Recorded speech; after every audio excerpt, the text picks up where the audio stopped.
The afternoon light in Savannah came in slow, honey-colored bands through the blinds, striping the kitchen counter where my cup of mint tea sat untouched.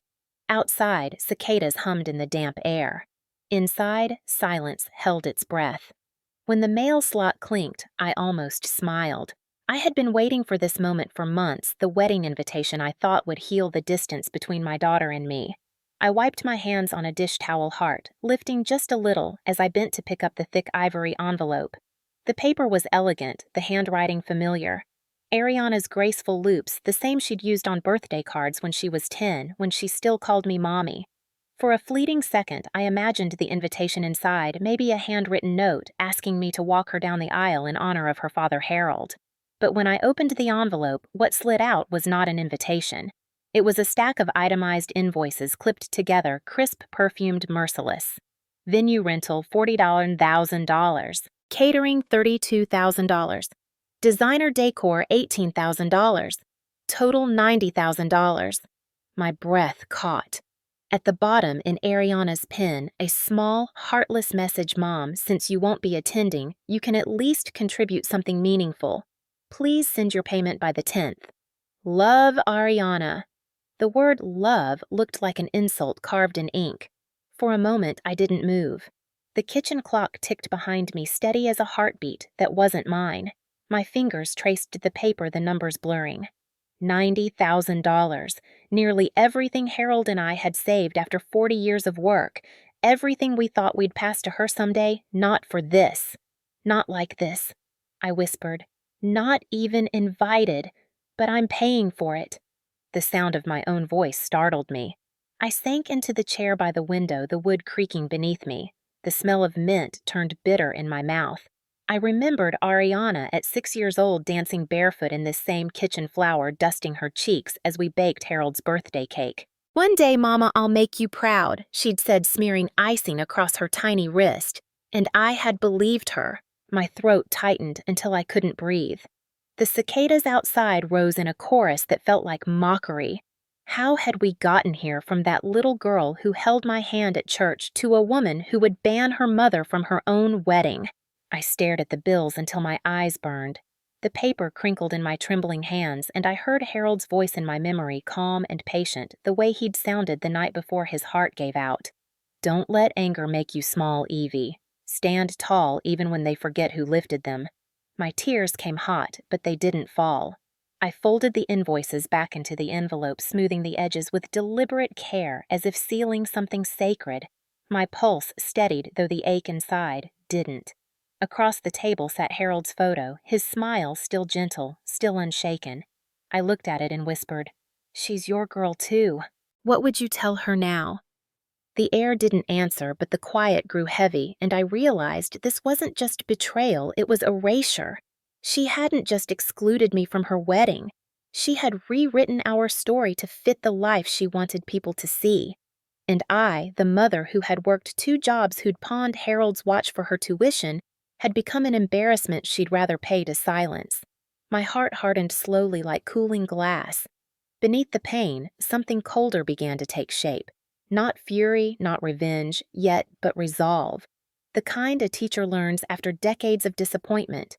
Calm, deliberate, patient. I set the envelope beside the cold tea, squared my shoulders, and whispered into the still air, "All right, baby." Lesson 1. The sun had dipped low over Savannah, leaving a deep orange wash across my kitchen walls, the same shade Harold used to call our evening peace. But there was no peace tonight. Only the low hum of the refrigerator and the faint ticking of the wall clock, each sound marking the stretch of silence between me and the woman my daughter had become. I gathered the scattered invoices into a neat pile, pressed them under a paperweight shaped like an apple, a gift from my last year of teaching 10th graders. The house smelled faintly of lemon cleaner and old books the way Harold used to like it. He'd always say, if your home smells clean, your mind can think straight. I tried to think straight now, but my mind kept circling back to Ariana's handwriting, elegant, careful, detached. Since you won't be attending. Those words cut deeper than the number at the bottom of the bill. I hadn't missed an event in her life until she turned 30 and started calling me Evelyn instead of Mom. The first time she said it, we were in this very kitchen and it landed between us like an invisible wall.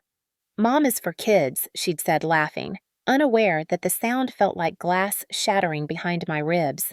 The night air came through the screen door, warm and wet, carrying the scent of magnolia. I walked slowly through the living room where the memories hung in plain sight. Photos lined the mantel, Ariana in her cap and gown, Harold in his army uniform, the three of us at Tybee Beach, sand in our shoes and salt in our smiles. Every frame told a story of devotion of a family held together by work and prayer. Yet somehow over the years, devotion had turned one-sided. After Harold died, Ariana had flown home for the funeral, staying only 2 nights before returning to Atlanta, saying the city fit her life better. I told myself she was grieving in her own way, that her distance wasn't indifference. But time proved me wrong. Calls became texts. Texts became silence. Birthdays passed with busy at work excuses, and the rare visits came with a layer of polite tension. Now this, the bill, the exclusion, the audacity, wasn't sudden. It was the quiet culmination of years of pulling away. I stood before the fireplace running my thumb over Harold's folded American flag, remembering the promise I made him when he was fading. "I'll take care of her," I whispered then. "Always." I meant it with all my soul. And I did through student loans, first apartments, and job interviews she wanted me to proofread for her. I'd never said no. Maybe that was the problem. Maybe love without boundaries becomes permission for disrespect. I thought of the young teacher I once was telling my students to stand tall to own their worth. I had forgotten to teach that lesson to myself. My knees ached as I lowered myself into Harold's armchair. The leather was worn smooth from years of his presence, his strength lingering like an invisible hand on my shoulder. "You'd tell me to breathe, wouldn't you?" I murmured to the empty room. The night deepened, cicadas louder now, and I realized something quietly terrifying. I had no one left to talk to. No husband, no family dinners, no daughter calling to ask how I was. Just this house filled with echoes and lessons nobody cared to remember. Loneliness wasn't new, but this felt like exile. My gaze drifted back to the table where the envelope sat like a wound that refused to close. I reached for the cup of tea, now cold and bitter, and took a slow sip anyway, tasting the quiet resolve that had begun to form. Somewhere, deep inside, under the ache and humiliation, a thought began to flicker, a whisper that maybe this betrayal wasn't the end of my story. Maybe it was the beginning of hers. I straightened the frames on the wall one by one until the house felt orderly again. Then I turned off the kitchen light, leaving only Harold's photo illuminated by the lamp's amber glow. "We raised her better," I said softly to him. "Now let's remind her what better looks like." The next morning began with the sound of rain tapping against the kitchen window, steady and rhythmic like fingers drumming on a coffin. I had barely slept. The envelope sat on the counter where I'd left it, a pale ghost in the dim light. I thought foolishly that maybe I had imagined it all, that when I opened it again the pages would read something else. But truth never rewrites itself. It only waits for you to face it. I pulled the invoices free and spread them out across the table. The rain outside thickened, drumming harder, as if echoing my heartbeat. The first page listed the venue, the Ashton Estate, Charleston, a coastal mansion with manicured lawns and chandeliers dripping from 20-foot ceilings. I typed it into my laptop. The images loaded slowly, each one more obscene than the last: marble staircases, fountains glistening in sunlight, a ballroom that looked borrowed from a movie. I scrolled further and saw the package name in bold, the Platinum Promise Experience. I laughed under my breath, a sound that felt hollow in my chest. My daughter's taste had grown far beyond her means or mine. My hand hovered over the next page. Catering imported seafood champagne from France, custom vegan menu for 200 guests. "Vegan," I muttered. Since when the rain quickened. The third page was for designer floral installations with hand-painted petals and suspended roses. $90,000 to build a kingdom of vanity. But it wasn't the price that broke me, it was the line item handwritten in the margin, in honor of Harold and Evelyn Carter, provided by the bride's family. My chest tightened so sharply it hurt. My name used without my permission. My husband's memory twisted into a decoration. I pressed a hand against my ribs, breathing through the ache. "She's selling us Harold," I whispered. Selling the people who built her future. I flipped to the last page, a smaller slip of paper tucked behind the receipts as if it had been forgotten. But nothing about Ariana's actions was accidental. It was a printed text exchange between her and her fiancé, Logan. The heading read, Planner Coordination, but the thread felt more like betrayal scripted in real time. Logan, your mom still thinks she's invited Ariana? I told her it's better this way. I can't have her showing up in those church clothes crying in front of your family. She'll embarrass us. Logan, so she's just paying not coming Ariana? Exactly. The least she can do. The screen blurred. I blinked, but the words didn't go away. They stared back like a verdict, each sentence a hammer blow. Embarrass us. The phrase rang in my head until it split into echoes. After everything, after Harold's cancer, the mortgage I refinanced the nights I went without heating so she could stay in school, I was the embarrassment. The insult wasn't just rejection, it was rewriting who I had been to her. My legs wobbled as I stood gripping the back of the chair. The rain turned to thunder, shaking the windows. For the first time in my life, I let myself feel anger, real, raw, consuming. But it didn't roar. It burned low, steady, dangerous. A teacher's patience mixed with a mother's heartbreak, that's the kind of fury that doesn't shout. It plans. I went to the mantel and picked up Harold's folded flag. The fabric was cool under my palms, smelling faintly of cedar. I thought of him in his hospital bed, eyes clear, even as his body failed him. Promise me, he'd said, voice weak but firm. Don't let her forget where she came from. I had promised. But somewhere between the funerals and promotions, between city dreams and social circles, she had traded her roots for reputation. And now this cruel invoice was her way of cutting the last thread. I stared out the window, the rain tracing lines down the glass like tears I refused to shed. You want my money, I murmured, but not my presence. It wasn't just insult, it was theft of dignity, of memory, of love. The house around me felt smaller, the walls closing in with old laughter that no longer belonged here. The radio crackled faintly on the counter, playing an old gospel tune, Take My Hand, Precious Lord. I stood still, letting the melody fill the space between grief and resolve. Somewhere inside the song, Harold's voice echoed again, gentle, steady, proud. Stand tall, Evie. I wiped my hands on my skirt, took one last look at the invoices, and gathered them carefully into a folder. Betrayal had a price, but so did truth. And if my daughter thought silence meant weakness, she was about to learn what silence in a Carter woman truly meant. The thunder rolled once more as I closed the folder. Lesson 2, I whispered. Let's begin. The rain had eased by morning, leaving the air thick and sweet with the smell of wet magnolia and mud. I sat by the window, the invoices stacked neatly beside a cold cup of coffee, and let my mind wander backward to the girl I had raised, the life Harold and I had built, and the long, quiet erosion that had led us here. Memory has a way of softening edges, but some memories cut sharper with time. I remembered the first day Harold and I brought Ariana home from the hospital, wrapped in a yellow blanket my mother had crocheted. Harold held her like she was glass, his big soldier hands trembling. She's the best thing I ever fought for, he whispered. That night, he sat by her crib until dawn, humming low spirituals, his deep baritone carrying through the walls. I remembered Ariana at 7 sitting cross-legged on the kitchen floor as Harold taught her how to polish his metals. Respect means care, he told her. For things, for people, for yourself. She had nodded wide-eyed, careful with her little fingers, the ribbons gleaming between them. But people change when the world starts whispering different lessons. By the time Ariana hit 16, the soft yes ma'am and thank you had turned into sighs and eye rolls. Mama, nobody talks like that anymore, she'd say, her voice dripping with that teenage mix of arrogance and insecurity. Harold would shake his head, muttering, She's got too much city in her spirit.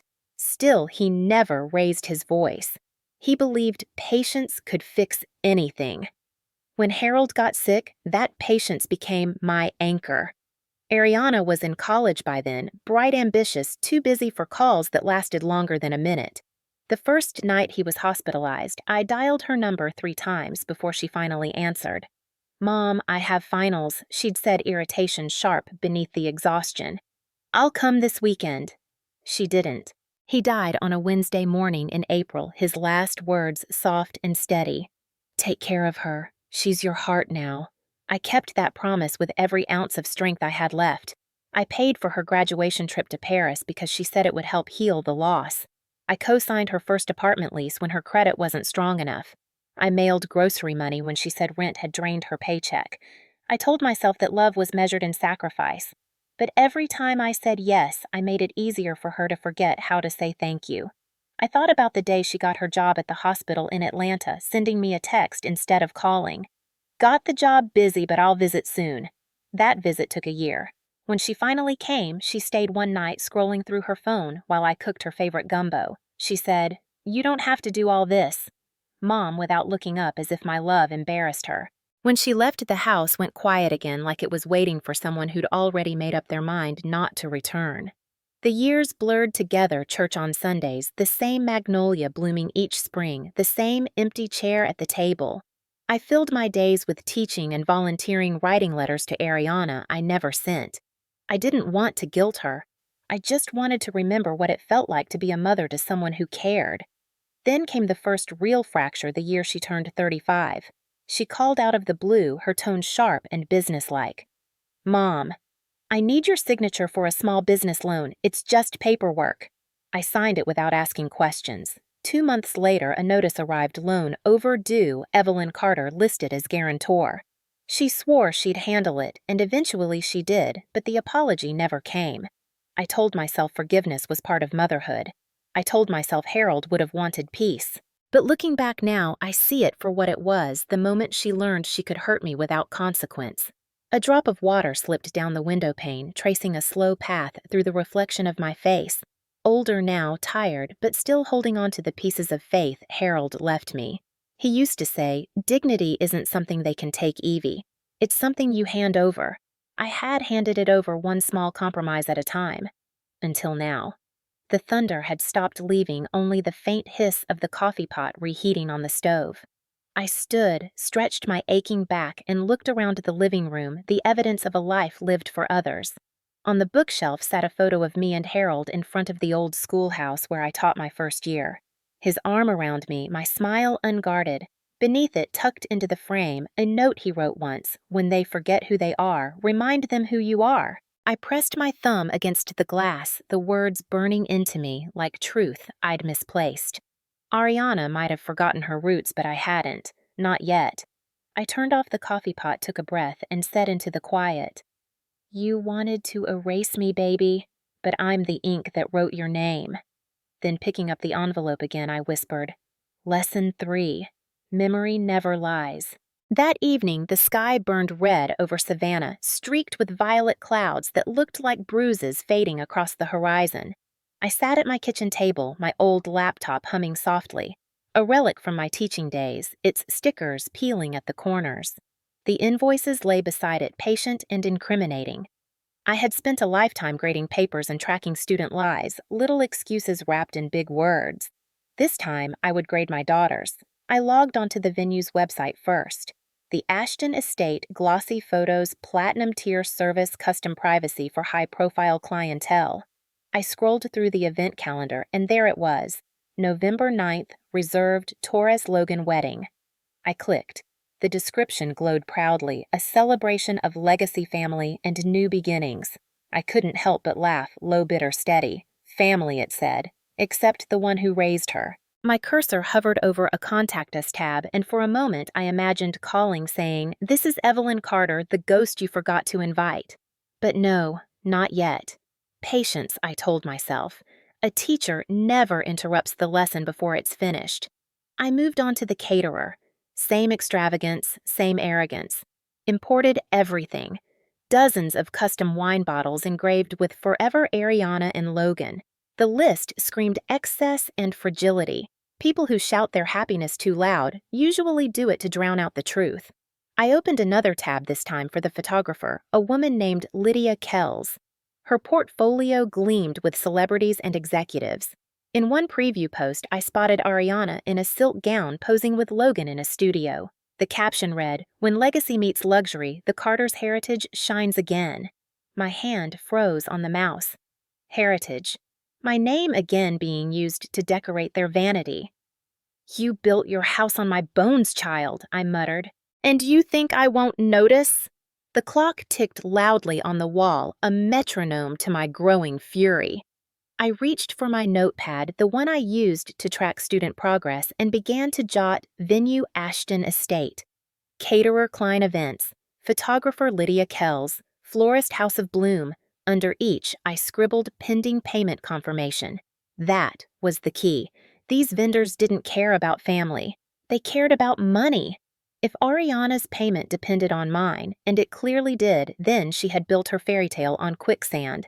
I would only need to pull one string for the whole thing to collapse. Still, I needed to know more. My next call was to Ruth Daniels, my oldest friend and the most meticulous woman I'd ever known. We taught together for 20 years before she retired to run her small accounting firm. She answered on the second ring, her voice warm but curious. Evelyn Carter, it's been a minute. What stirred you up this late, Ruth? I said evenly. I need your eyes on something. Within an hour, she was at my table, her glasses low on her nose, invoices spread out before her like evidence in a courtroom. Lord, she really sent you this, she muttered, flipping through pages. And wrote your name in the sponsorship clause, Evelyn. That's not just tacky, that's legally dangerous. How dangerous? If she's signing contracts using your name or assets, it could count as fraud, especially if she promised payment from your account. You could be liable. The word hit like a strike of lightning. Liable. But I never gave permission, I said. Doesn't matter until you prove it. Ruth leaned back, her face softening. She's your daughter, Evie, but she's playing with fire. What are you planning to do? I looked at her, the question hovering like smoke. I'm planning to teach her a lesson she'll never forget, quietly. Ruth sighed, half worried, half impressed. You always were dangerous when you got quiet. I smiled faintly. Harold used to say the same. She packed her notes neatly. You'll need evidence, she warned. Emails, payment trails, anything tying her to misuse of your name. I nodded. I'll get it. After she left, I sat in the dim light, the cicadas starting their nightly song. My laptop screen glowed cold against the warm room. I opened my email and searched Ariana Carter, dozens of messages most unread. One caught my eye. Subject wedding sponsorship confirmation. My pulse quickened. I clicked it open. Dear Mrs. Carter, we appreciate your generous contribution to your daughter's upcoming celebration. As discussed with Ms. Ariana Carter, the balance will be finalized upon receipt of your transfer. Please confirm by October 10th. My heart stopped, then steadied. She had forged my commitment. My daughter had used my name as collateral. The betrayal wasn't emotional anymore, it was criminal. I sat back, exhaling slowly, and for the first time in months, maybe years, I smiled. It wasn't joy, it was clarity. Harold's voice rose again in my memory. When they lie about you, don't shout. Just bring the truth to light. I closed the laptop and looked out into the darkness. The storm outside had passed, but another had begun inside me, cold, deliberate, and patient. Lesson 4, I whispered. Never mistake silence for surrender. The next morning broke clear and quiet, the kind of crisp October light that makes the world look too clean for lies. I poured myself a cup of coffee and watched the steam rise like a prayer I wasn't sure would be heard. The folder of invoices sat beside Harold's photo, the edges now worn soft from how often I'd touched it. Truth was a strange thing. It could wound you and arm you all at once. At exactly 9, my phone buzzed. It was Ruth. Evie. I've been thinking about what you showed me. She said, her voice brisk but lined with concern. You can't just sit on this. She's already using your identity. If she moves money under your name, the IRS will come after you, not her. I rubbed my temples. I'm not looking to destroy her, Ruth. I just want her to see what she's done. Then do it. Smart, Ruth replied. If you want quiet justice, you'll need someone who can track without noise. Her tone lowered. Marcus. My head lifted. The lawyer boy. He's not a boy anymore. Your favorite student, remember works estate fraud now, Atlanta. Good man, discreet. I can call him if you'll let me. I hesitated, the word fraud echoing like a bell toll. Then I said, "Call him." 2 hours later, the knock came. Marcus Hill stood in my doorway, taller, broader, his once boyish face now sharpened by years of courtroom battles. His suit was pressed, but his eyes were kind. "Mrs. Carter," he said, smiling. I'd hoped our reunion would be less criminal. "So did I replied, stepping aside to let him in. He laid his briefcase on the table, glancing over the papers with quiet efficiency. "I read what Ruth sent me," he said after a moment. "Your daughter's fiancé, Logan Pierce, he's tied to 3 shell companies in Charleston. They take deposits, shift money between accounts, and vanish. Classic laundering setup. She might not know, but he's using her name and yours to look legitimate." The room tilted for a second, my stomach sinking like a stone. "She's being used too." Marcus's eyes softened. "Maybe. Or maybe she's pretending not to see it. Either way, it's dangerous. You could lose everything if they push those payments through under your name." I stared at the documents, the ink blurring again, and whispered Harold's pension. The house. All of it. "That's what I'm here to stop," Marcus said. "But you need proof of authorization. Emails, calls, text logs. And once we have it, I can freeze any contract tied to your identity before it clears the bank." He paused. "But Mrs. Carter, this kind of quiet justice, it doesn't always feel like victory. Are you sure you want to go through with it?" I looked at him, this man who'd once been a trembling 10th grader reading Maya Angelou aloud in my classroom, and I smiled faintly. "Marcus, you were the one who wrote that essay, remember? Truth doesn't shout, it stands." "That's what I'm doing," his lips curved. "Still quoting your students after all these years." "All right, then let's stand together." He opened his laptop, his fingers moving fast. Within minutes, he'd traced 2 accounts linked to my social security number, both opened within the last month. "See this," he said, turning the screen toward me. "She or someone used your SSN to set up a family trust. That's how they're funneling the wedding funds." My breath hitched. A trust in my name. Yes, Evelyn H. Carter Legacy Account. It even lists your address as the correspondence office. For a moment, I couldn't speak. The audacity was staggering. "So she's selling my dignity," I said slowly, and branding it as a tribute. Marcus glanced at me. "That's one way to put it." His tone gentled. "If we freeze the trust, all the connected contracts, venue caterer, everything will halt automatically. No need for confrontation. It'll look like a banking error. By the time they realize, the vendors will start backing out. A quiet kind of justice. Surgical, not loud. The kind Harold would have admired." "Do it," I said. "Freeze it." Marcus nodded and began typing. The rhythmic tapping of keys filled the room steady and purposeful. When he was done, he sat back, stretching his shoulders. "It's in motion," he said. "Within 48 hours, their payments will bounce. You'll stay invisible." I nodded slowly. "Invisible is fine. Ghosts make the best witnesses." Marcus chuckled under his breath. "You haven't changed at all." He gathered his things, then hesitated. "Mrs. Carter, when this hits, they'll panic. Don't answer their calls until I say so. Let them feel the silence." "Silence," I repeated softly, tasting the word. "That I can do." When he left, the house felt different, lighter, like it had taken a long breath. I walked to the window, the sun dipping low again over the garden Harold planted years ago, the one Ariana used to help weed. The roses were blooming out of season, stubborn and bright against the dying light. "Lesson 5, I whispered to the air, watching their petals tremble. Justice grows quietly, but it grows. The first sign that Marcus's plan was working came 3 days later, just before sunset. I was folding laundry in the living room when the phone rang, Ariana's name flashing on the screen. For a second, instinct almost won. I almost answered like I always had, with a softness that forgave before questions were asked. But I remembered Marcus's words. Let them feel the silence. I let the phone buzz until it stopped, the sound echoing through the house like a test I finally passed. 2 minutes later, it rang again. This time, a voicemail followed her voice, tight, half-controlled. "Mom, hi. There's been a small issue with the bank. The planner says some payments bounced, but I'm sure it's just confusion. Can you call me? I didn't." By the 4th call, her tone had changed. The veneer cracked. "Mom, this is serious. You need to fix whatever's happening with the trust account. Logan's furious. We could lose the estate. Her words hit me like wind against a locked door. The trust account. She said it like I had opened it myself. Proof enough that she knew. I sat down slowly, feeling the weight of that realization settle over me, not just betrayal now, but complicity. The daughter who had once begged me to teach her honesty had become a mirror of everything Harold warned against greed wearing the face of charm. I spent the next day in deliberate quiet making tea, tending the plants Harold once loved.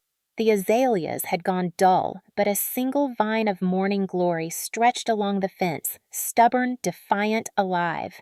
I touched it gently and whispered, "We'll outlast the storm." The storm came faster than I expected. That afternoon my doorbell rang. I opened it to see Ruth standing there, umbrella dripping rain onto the porch. "They're losing control," she said before I could speak. "My friend in accounting says 3 vendors have already pulled out. The venue's threatening to cancel. It's all unraveling, Evie." I exhaled, steady but shaken. "So soon?" "You froze the artery," Ruth said. "Now the heart's failing." She followed me into the kitchen, her gaze catching on Harold's photo.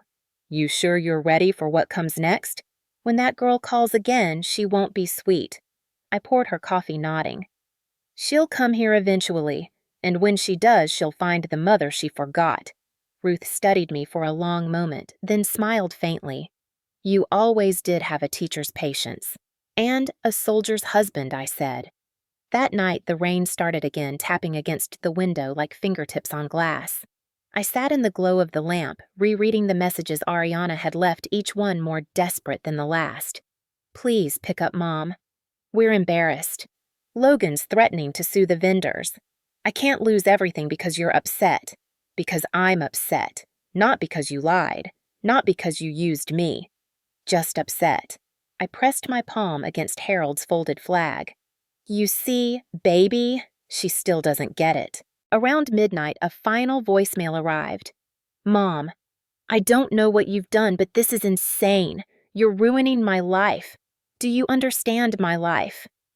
The words cracked on that last note, raw and trembling. For the first time, I didn't feel anger. I felt grief. Grief for the girl she used to be, for the woman she refused to become. But grief wasn't a reason to stop. It was a reason to finish. The next morning, Marcus called. "It's unfolding fast," he said. "The venue filed a formal inquiry about fraudulent authorization. Logan's business accounts are under review. He'll panic, and that's when he'll make mistakes." "And Ariana?" I asked quietly. "She's still clinging to him," Marcus replied. "But when the vendors start contacting the press, she'll see his real face." I stared out the window where sunlight had returned, glinting off puddles. "Let her see," I murmured. "Some lessons have to break before they build. You're colder than I remember Mrs. Carter." "Not cold," I said. "Just done apologizing." That afternoon, I received a call from an unfamiliar number, the Ashton estate. I let it go to voicemail. The manager's voice was polite, brittle. "Mrs. Carter, we're terribly sorry to inform you that the Torres Logan event has been suspended due to non-payment. Please contact us if you wish to reinstate the reservation." Suspended. The word felt like vindication spoken in silk. The following days passed in a strange calm. I cleaned, cooked, prayed. Each ring of the phone became a rhythm, not a threat. Every unanswered call was a small reclaiming of power. By Friday, silence fell completely. No calls, no messages. Just peace. Until the knock came.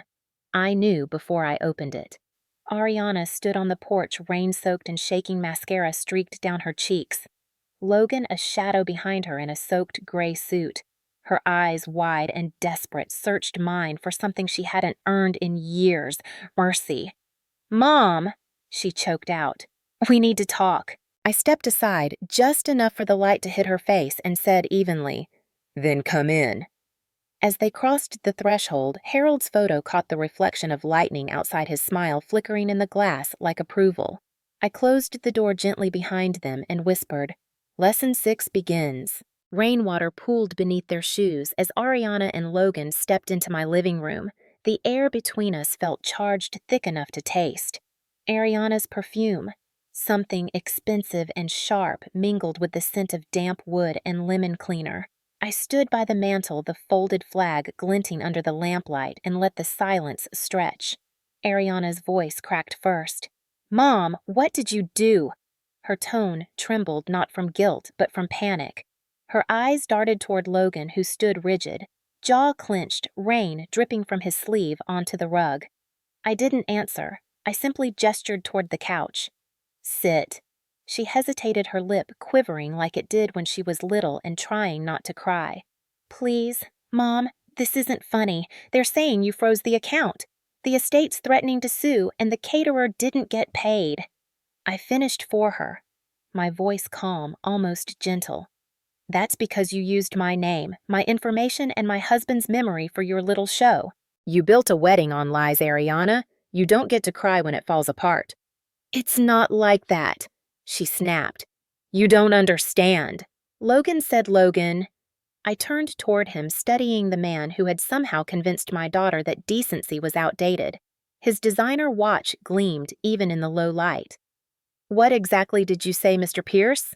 He shifted uncomfortably, straightening his tie. "Mrs. Carter, I think there's been a misunderstanding. Ariana and I thought the trust was a joint gift, a symbolic gesture of family unity.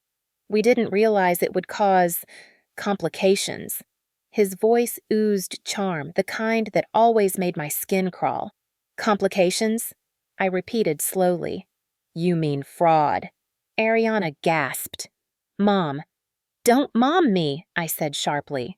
"You opened accounts in my name. You let this man use Harold's pension, his service record, his name as collateral. And for what? A mansion you couldn't afford. A wedding for people who don't even know who you are." Her eyes filled with tears, the mascara bleeding into black rivers. "I just wanted it to be perfect." "Perfect?" I asked softly. "Or expensive?" She pressed her palms to her face. "You wouldn't understand." "You're right," I said, my tone cooling. "I don't understand how a daughter can erase her mother from her own life, then send her a bill for the privilege." Logan stepped forward, his voice tightening. "Look, Mrs. Carter, I think emotions are running high. If we can resolve this quietly, I'm sure we can reach an arrangement. Restoring the funds would take care of everything. You wouldn't want Ariana's reputation damaged, would you?" The quiet that followed was heavier than thunder. I studied him for a moment, then said softly, "You think this is about embarrassment?" He opened his mouth to answer, but I didn't give him the chance. "It's about respect," I said. "Something neither of you can afford anymore." I walked to the side table and picked up the folder Marcus had prepared. I opened it slowly, the paper whispering like a sermon turning pages. "These," I said, "are copies of the contracts your fiancé signed under false pretenses. These," I flipped to the next sheet, "are screenshots of the emails tying your name, Mr. Pierce, to those shell companies in Charleston." Logan stiffened. Ariana turned toward him, horror dawning on her face. "What is she talking about?" "Don't," he hissed. "She's bluffing." I set the folder down between us. "Try me." His composure cracked then just slightly. A bead of sweat ran down his temple. Ariana's voice trembled. "Logan, what is she saying?" "He's saying nothing," I said evenly, "because he knows the minute I send this to the authorities, he's finished. And if you're still standing next to him, baby, you'll go down with him." She sank back on the couch, her shoulders shaking. For the first time, she looked small, like the little girl who used to hide behind me when thunder scared her. I sat across from her, my tone softening. "I don't hate you, Ariana. I never could, but I can't protect you from the truth anymore. You made choices, and choices have weight." Her lip trembled. I didn't want people to think we weren't successful." "And what are you now?" I asked quietly. "Broke, humiliated, and standing in your mother's living room begging for the money you thought you were too good for." She looked away. Logan reached for her hand, but she pulled it back, tears cutting through the makeup streaking her cheeks. "You used me," she whispered. "You used my mom." "Ariana," he began, but she stood shaking. "Get out." "Excuse me, get out." Her voice cracked like lightning. Logan's mask slipped, his jaw hardened. "You'll regret this," he hissed, then turned toward the door. I watched him leave without a word. When the door closed behind him, only rain remained steady cleansing. Ariana collapsed back onto the couch, sobbing into her hands. For a long while, I said nothing. I just listened to the storm, to her crying, to the sound of something breaking that had needed to break. Finally, when her sobs quieted, I stood and draped Harold's old blanket over her shoulders. "When you're ready to fix what's left," I said softly, "you'll know where to find me. But don't come here asking for forgiveness until you've earned it." She looked up at me through red, swollen eyes. "I'm so sorry, Mom." "I know," I whispered. "That's the beginning, not the end." I turned toward the window where rain streaked the glass like silver threads and said quietly, "Lesson 7, humility always comes in the rain." The rain slowed to a drizzle by morning, leaving the yard slick and shining under the gray light. Ariana had fallen asleep on the couch, curled beneath Harold's blanket, like a child seeking refuge from a storm she created. I let her sleep. There was no comfort left in words. Some lessons needed silence to settle. I made coffee and opened the curtains, letting the light fall across the room. The house smelled of rain and redemption. When I looked outside, Logan's black sedan was gone from the curb, leaving deep tire tracks in the mud, a trail of arrogance finally leaving my home. By noon, the phone started ringing again, but this time it wasn't Ariana. It was the world catching up to the truth. The Ashton estate called first, their manager's voice trembling with politeness. "Mrs. Carter, we wanted to confirm that the contracts associated with the Torres Logan event were indeed fraudulent. Our legal team will be forwarding all documentation to the authorities." "Do what you must," I said simply. Next came the caterer, then the photographer, each with the same story charges, reversed accounts, frozen reputations on the line. Every apology came coated in confusion and shame. I didn't gloat. I just listened. The justice unfolding outside my walls didn't need my applause. It needed my composure. At one point, Ruth stopped by her raincoat still dripping, a grin tugging at her lips. "Evie," she said, "I don't know whether to hug you or salute you. It's all over the news. That Logan fellow's been arrested for wire fraud. Turns out he'd used half a dozen names before. He's not just a liar, he's a career con man." I sat slowly, letting her words sink in. "So it's finished," I said. "No, honey," Ruth replied softly. "It's beginning. They're saying your daughter turned over the documents voluntarily. She's cooperating." I looked toward the living room where Ariana still sat quiet and pale, staring at the cold coffee I'd left for her. Cooperation wasn't redemption, but it was a start. "She'll face consequences too," I murmured. "Good," Ruth said. "Sometimes guilt is the only teacher that sticks." After she left, I found Ariana standing at the window watching the rain. Her voice was hoarse when she spoke. "They came to the hotel this morning. The police. They took him." "I know," I said. Ruth told me. "He lied to me, Mom," she whispered, arms wrapped around herself. "He said the trust was yours, that you wanted to help. I thought it was his idea to include Dad's name to honor him. I didn't check the papers, I just signed." "You didn't check because it was easier not to," I said gently. She nodded, eyes glistening. "I was so stupid. No, I said you were selfish. That's worse. But stupidity can be corrected. Selfishness takes time." Her lips trembled. "They're investigating me too. The papers had my name all over them. Marcus called. He said you could clear me if you wanted." I turned my gaze toward the folded flag on the mantel, its edges catching the light. "Did he? Will you?" she asked. "Please, Mom, I'll do anything." I met her eyes then, steady, unflinching. "I already did clear you," I said quietly. "Marcus filed your statement last night. You're free." Her knees buckled and she sank into a chair, burying her face in her hands. "Why?" she choked. "After everything I did to you, why I set my coffee down and sat across from her, because Harold raised me to believe that justice isn't revenge. It's truth with compassion.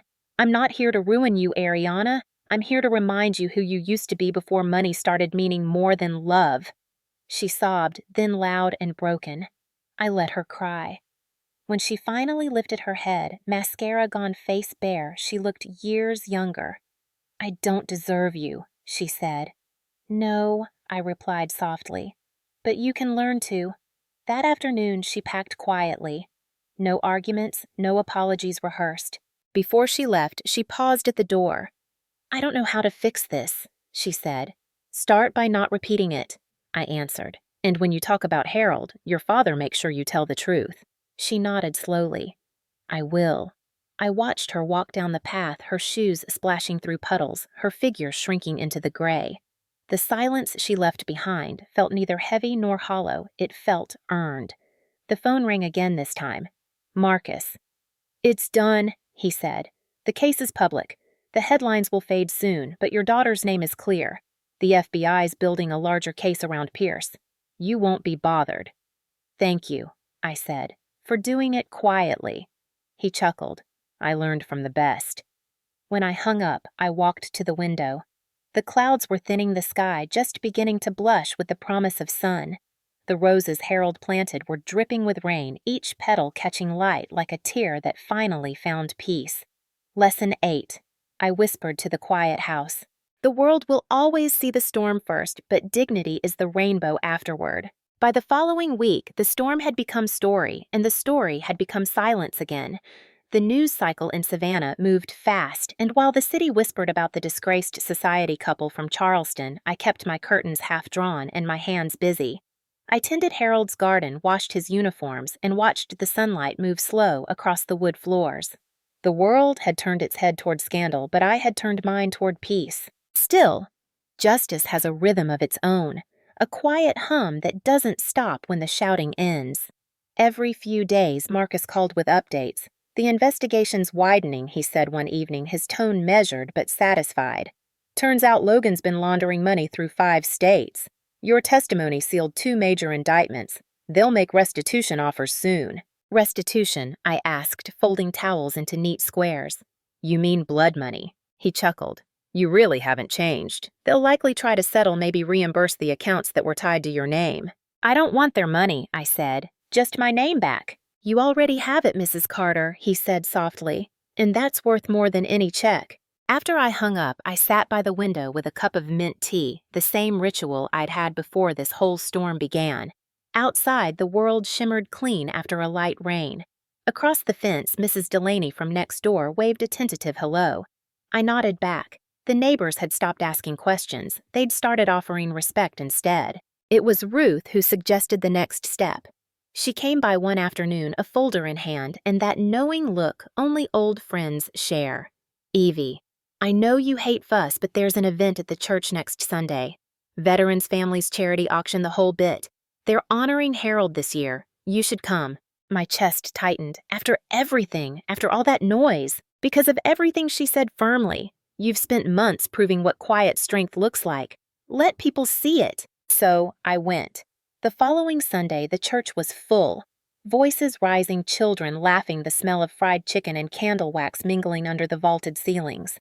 I sat near the back unnoticed until the pastor called Harold's name. Sergeant Harold Carter, United States Army Service Honor and Legacy, carried forward by his wife, Mrs. Evelyn Carter. Heads turned. Applause began softly, then grew. My throat tightened as I stood, a single tear slipping before I could stop it. Ruth squeezed my hand. "See?" she whispered. "Justice doesn't need volume, it needs witness." After the ceremony, a young woman approached me clutching a notebook. "Mrs. Carter," she said shyly, "I'm studying education at the college. I heard you used to teach. I want to be like you someday, someone who stands for what's right without shouting." For a moment, I couldn't find words. Harold's flag rested in my hands, the edges soft with time. I finally smiled. "Then remember, this sweetheart decency doesn't make headlines, but it builds history." She nodded, eyes bright, and hurried away. I sat back down, feeling something inside me settle the ache, the anger, even the grief. It didn't disappear. It simply found its place among the lessons life had carved into me. Later that evening, I returned home to find an envelope on my porch. My name written in Ariana's neat, looping script. For a long time, I just stared at it. Part of me wanted to leave it unopened, to let her apology exist as mystery. But curiosity, or maybe grace, won out. I tore it open carefully. Inside was a single, handwritten note. "Mom." I've started working with a community outreach program in Charleston, helping young women in financial recovery. I used your old lesson plans as templates. Marcus told me the right way to rebuild is to serve. I'm learning. I love you. Always, Ariana. There was no check, no plea, no performance. Just words. For the first time in years, I believed them. I placed the letter beside Harold's photo and whispered, "Looks like she finally found her own lesson plan." The house was still save for the sound of the clock ticking a rhythm that no longer haunted me. I looked around at the worn furniture, the faint smell of magnolia drifting in through the screen, the framed photo of our family before loss and pride got in the way. Everything was smaller now, but it felt right-sized. Before turning off the lights, I stepped out onto the porch. The moon hung low over the rooftops, soft and solemn. Across the yard, the roses Harold had planted shone silver under the light, their petals curling open to the night air. I thought of all the versions of myself, the teacher, the wife, the widow, the mother, the ghost. I'd worn them all, but tonight I was simply whole. Lesson 9, I murmured to the quiet street. Justice isn't about winning, it's about walking away with your dignity intact. The wind rustled the leaves in agreement, and as I closed the door behind me, I realized the truest revenge of all was peace. The days that followed were gentle in their stillness. I woke with the sunrise again, brewed my coffee without trembling hands, and let the morning breeze move through the house Harold built. The quiet no longer felt like punishment, it felt like prayer. There was no more need to check the mail for lawsuits, no calls from banks, no late-night tremors of dread. Peace, I learned, didn't arrive with trumpets. It came on soft feet, settling into corners once filled with worry. I began to move through my routines differently. Each task, no matter how small, carried a kind of sacredness. When I ironed Harold's old shirts, I no longer wept. I smiled at the memory of him humming in the kitchen hands slick with soap and sunlight. When I passed the school where I used to teach, the laughter of children drifted through the fence like a hymn. For years, I'd felt invisible useful only when someone needed saving. Now I realized invisibility had been my strength, all along the gift of moving unseen while the world learned its lessons. One afternoon I walked to the park by the river where Harold and I had our first picnic. The sky was a pale blue, the kind that made the Spanish moss glow like silver thread. Families gathered on blankets, dogs chased sticks, and somewhere a boy was playing a trumpet off-key but joyful. I sat on a bench and watched hands folded over my purse. A teenage girl sat nearby scrolling on her phone and sighing in frustration. "Wi-Fi's bad out here," she muttered. I smiled. "That's how you know you're in the right place. Sometimes peace don't like competition." She looked up startled, then laughed. "You sound like my grandma." "I'll take that as a compliment," I said. "Your grandma's a wise woman." The girl tilted her head. "You sound like a teacher." "I used to be. Still are," she said simply and went back to her phone. I watched her a while longer and thought, yes, still am. Teaching never really ended. It just changed form. Life had become my classroom, and the lessons faith boundaries silence had cost me dearly enough to share freely. That evening, as the sun melted into gold, I returned home and found an email waiting from Ariana. A simple subject line, "Found this today." Attached was a photo of her in front of a small community center, surrounded by smiling women holding notebooks. Beneath it, a caption, "Helping others rebuild what I nearly destroyed. Thank you for teaching me how." I stared at the image for a long time. She looked tired, humbler, but there was light in her eyes again, the kind of light I hadn't seen since she was a little girl holding Harold's medals in her hands. My heart ached in the best way, painful, proud human. I typed a short reply. "Keep going, baby. Remember, lessons worth learning always cost something." Then I hit send. Outside, the evening air shimmered with cicada song. I stepped onto the porch with a glass of sweet tea, the kind Harold used to make too strong. Across the street, Ruth was watering her begonias. She waved and I waved back, no words needed. The world, I realized, didn't owe me understanding, it owed me peace, and I'd finally collected it. Later, I pulled out Harold's pocket watch, the one Ariana had once called old-fashioned. It ticked steadily in my palm, each beat soft as forgiveness.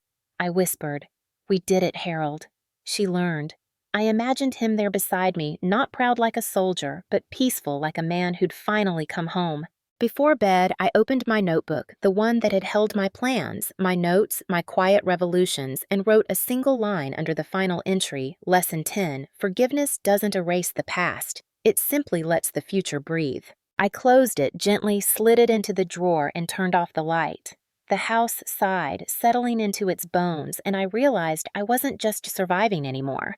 I was living unapologetically quietly, truthfully. When I lay down, the night pressed close around me, soft as prayer.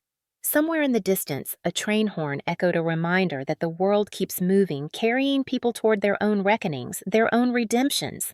And for once, I didn't need to chase or fix or save. I just needed to rest. As sleep crept in, I whispered one last thought to the dark Lesson 11. Peace isn't the reward for justice, it is justice. And with that, the house went still. A year passed quietly, the way sunlight shifts across an old photograph softly without ceremony. Savannah moved through its seasons, the heavy blooms of summer magnolia, the slow gold of autumn leaves, the crisp hush of winter mornings. Life had returned to rhythm, and rhythm, I learned, was its own redemption. Most mornings I still rose before dawn. The kettle sang low, the kitchen light pooled on the counter, and the house woke gently around me. I'd stand by the window watching the mist rise over the garden. Harold planted the roses now spreading wild along the fence. It no longer bothered me that they'd grown beyond my pruning. Maybe that was what forgiveness looked like, something beautiful blooming where control had once lived. Ariana called every Sunday now. Sometimes we spoke for 10 minutes, sometimes an hour. The conversations were simple weather work, the community center she'd helped expand, but beneath them lived something fragile and precious: consistency. Every word was a step, every silence a bridge rebuilt plank by plank. She never asked for money again. Instead, she sent postcards Charleston in spring, a quote scribbled on the back, "We repair by remembering." Another with a line from Maya Angelou, "I can be changed by what happens to me, but I refuse to be reduced by it." That one I framed right beside Harold's photo. One afternoon, Ruth stopped by with peach cobbler and her irrepressible humor. "You know, Evie, I told you that quiet revenge of yours would make headlines one day," she teased, placing the dessert on the table. "They're still talking about that wedding fiasco like it's Savannah folklore." I laughed, shaking my head. "Lord Ruth, I didn't want fame. I wanted peace." "You got both," she said, pouring us coffee. "Folks see you at church and stand a little straighter. They remember you didn't raise your voice, you just raised the truth. That's rarer than gold." We ate in companionable silence, the cicadas humming outside the afternoon sunlight, turning the room amber. "You know what I think, Ruth?" I said finally. "We spend too much of our lives trying to teach others what we forget to practice ourselves. Patience, boundaries, grace." She nodded. "And yet you did all three." A few weeks later, Ariana came to visit. The last time she'd walked through that door, she was drenched, broken, half her world collapsing. Now she stood with her head high, hair pulled back, her eyes clear but humbled. She carried a framed photo her at the community center, surrounded by smiling women, a plaque behind them. "The Harold Carter Women's Initiative, founded 2025. I took it carefully, my throat tightening. "You used his name," I said softly. Her eyes welled, to honor him this time, not to exploit him. I smiled, tears blurring the image. He'd like that. She looked around the room, the same furniture, the same faint scent of lemon and old wood, and whispered, "I missed this house. I missed you." "Then stop missing," I said gently. "Start visiting." She laughed through her tears, and I drew her close, the years of distance folding into a single heartbeat. It wasn't perfect, nothing ever is. But forgiveness doesn't rebuild what was, it builds what's next. That evening after she left, I walked into Harold's study where dust caught the last light in lazy swirls. On the desk sat his old leather-bound journal, the one he'd kept during his deployment. I hadn't opened it in years. The cover creaked when I did. On the last page, in his firm, looping hand, he'd written, "Courage isn't loud. It's the quiet choice to stand when the world expects you to kneel." I traced the words with my fingertips. He had lived that truth in uniform. I had lived it in motherhood. And now, maybe Ariana was learning it in her own way. As night fell, I stepped out onto the porch. The air was warm, heavy with honeysuckle. Across the street, a pair of children chased fireflies, their laughter ringing against the twilight. I smiled, thinking of the generations that would come after, how each would stumble, fall, and maybe, if they were lucky, rise wiser. The world would keep turning cruel and kind in equal measure, but I had learned that justice didn't always arrive in courtrooms or headlines. Sometimes it arrived in the small, steady act of choosing not to hate. I looked toward the sky, its edges bruised with the last violet of sunset. Lesson 12. I whispered the words, tasting like peace. Legacy isn't what you leave behind. It's what you leave within. The porch light flickered, then steadied, casting a soft glow over Harold's garden. The roses swayed gently in the evening wind, their petals whispering against one another like secrets only the earth could hold. And for the first time in many years, I felt something I hadn't dared to name freedom. Not the kind that runs, the kind that stays, the kind that plants itself and grows again. I turned back toward the house, closed the door behind me, and let the quiet hold me, not as loneliness, but as belonging.